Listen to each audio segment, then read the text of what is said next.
I have the story, I defined it, I may have tested it. Now I want to bring it to the masses. Where does that story start? The most important thing in the beginning is once you've defined that story, you need to make sure that you're telling that same story in all of your touch points. And it's also easy for us to sit here and talk about, building brands and companies. But you also have to remember that like every company, even the most famous ones in the world that you know today, they weren't what they were on day one when they launched. No. Like Google wasn't Google on the day that Google was founded, right?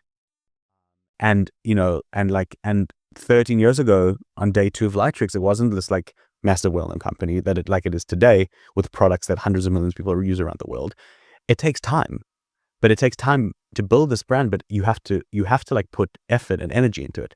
And a lot of times what's difficult, and especially in the world of startups, right? Like in the world of startups, you have limited runway, you have limited funds.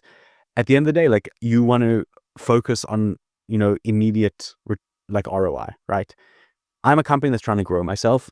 The most meaningful thing for me in the beginning is downloads, right? It's installs, downloads, customers.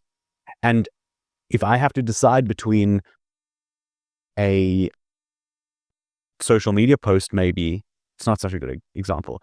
If I had to decide between sponsoring an event or putting that $5,000 behind ad spend online, it makes sense in the beginning that I'm going to spend the money on ad spend, right? Like on performance marketing. But along the way, in order to grow, you have to realize that you have to invest in brand.